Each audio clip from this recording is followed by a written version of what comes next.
Fala pessoal, tudo bem? Questão de número 94 do Enem 2023, prova cinza. E para vocês que acompanham as nossas resoluções aqui através do nosso e-book Enem, o nosso material de preparação, essa é a questão de número 4 da parte de dinâmica. Ela diz o seguinte, ó: uma academia decide trocar gradualmente os seus aparelhos de musculação. Agora, os frequentadores que utilizam os aparelhos do tipo 1 podem também utilizar os aparelhos do tipo 2 representados na figura para elevar cargas correspondentes às massas M1 e M2 com velocidades constantes. A fim de que o exercício seja realizado com a mesma força F, os usuários devem ser orientados a respeito da relação entre as cargas nos dois tipos de aparelhos, já que as polias fixas mudam apenas a direção das forças, enquanto que as polias móveis dividem as forças. Né? Em ambos os aparelhos, considere as cordas inextensíveis, as massas das polias e das cordas desprezíveis e que não há dissipação de energia. Tá aqui o aparelho do tipo 1 e tá aqui o aparelho do tipo 2. Basicamente, o que nós precisamos fazer então é o seguinte, ó. Para essa academia, qual deve ser a razão M2 sobre M1 informado ali aos usuários? Bom, pessoal, de quebra aqui resolvendo essa questão do Enem, você vai finalmente entender o porquê que você aí que é rato de academia, quando você está treinando na sua academia, você pega uma certa carga, né? Principalmente lá no aparelho no cross, que é esse daqui. E aí quando você vai para uma outra academia, você talvez não consiga pegar a mesma carga que você pega, ou você até precisa aumentar a carga nessa outra academia para poder compensar, porque lá você acha muito leve, né, e aí você fica até querendo passar a treinar lá, porque lá você se sente mais forte, né. Na verdade não, a verdade é que tem alguns aparelhos que te ajudam a carregar aquele peso que você está colocando, aquela carga. A depender da forma como ele foi montado, né, com as polias, pode ser que o aparelho esteja pegando metade da carga que você selecionou ali. Então, se você coloca 50 quilos, dependendo do aparelho, você está pegando só 25. Simples assim. Vamos entender essa ideia aí agora, então. Olha só. Aqui no primeiro aparelho do tipo 1, nós temos aí a força peso aqui da carga apontando para baixo.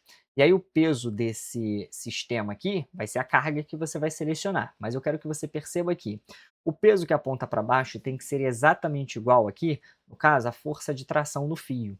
Só que essa tração no fio, ela vai se propagar em todo o fio. E aí nesse caso aqui, esse fio ele está encontrando aqui uma polia que não é uma polia móvel, é uma polia fixa, porque ela está fixada ao teto pelo seu centro. Essa polia ela não se mexe, ela só gira, né, para poder facilitar ali. Aí essa corda ela continua passando aqui, olha, e ela passa por uma outra polia que também é fixa, que está presa na parede. E aí ela continua passando aqui e ela passa por uma outra polia que também é fixa, que está presa na parede. E aqui, olha, é a força onde você vai fazer, né? Você que vai segurar essa ponta aqui. Então significa que a força F que você está fazendo aqui, ela é exatamente igual ao peso da carga que você selecionou aqui. Guarda essa informação aí. Analisando o sistema 2 agora, pessoal, perceba o seguinte: você vai selecionar uma carga que nós vamos chamar de M2, e aí aqui eu vou colocar o peso 2, né, que é o peso referente a essa carga. Só que de cara você já percebe uma pequena diferença aí entre o sistema 1 e o sistema 2. Aqui nós temos uma polia que está acoplada à carga que você escolheu, que é uma polia móvel, ela vai se movimentar junto com a carga que você escolheu. E aí, nesse caso, toda vez que você tem uma situação como essa, a corda que passa por essa polia móvel, ela precisa estar presa a algum lugar, e ela vai estar presa ao teto. O que que significa isso? Que o teto vai estar carregando metade daquele peso que você selecionou. Então aqui nós teremos uma certa tração, e aqui do outro lado, no outro fio, nós teremos aqui a mesma tração. Pô, acho que com isso você já entendeu a lógica do problema aqui agora.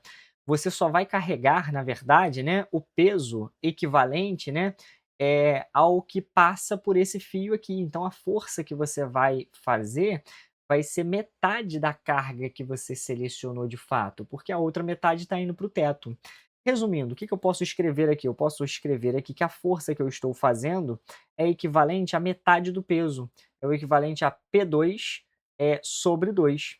Só que no outro sistema, pessoal, a força que eu estava fazendo era equivalente ao próprio peso 1. O que que isso significa? Significa então que o peso 1 não é igual à força. Então o peso 1 é igual a P2 sobre 2, P2 sobre 2. E aí, só para ficar bem óbvio aqui para você, bem claro, né? Lembrando que o peso é a massa multiplicado pela gravidade, então m1 multiplicado por g tem que ser igual a m2 vezes g, né, que é o peso 2, isso daqui tudo dividido por 2. Cancela g dos dois lados, e aí nós teremos aqui, olha, passando esse 2 aqui para o outro lado multiplicando, que 2m1, isso daqui é igual ao m2. Logo, se nós queremos então m2 sobre m1, basta eu passar aquele m1 ali para o outro lado e nós ficaremos aí com o número 2, né, que vai ser o fator de proporção. M2 sobre M1 tem que ser o dobro, então gabarito letra D. Você vai ter que colocar o dobro da carga na situação 2 para que você tenha a força equivalente àquela que você tem que fazer na situação 1. Bom, por essa resolução aí, só isso tudo. Eu espero que você tenha compreendido e espero que você tenha gostado. Um forte abraço, te vejo nas próximas resoluções aí. Até mais.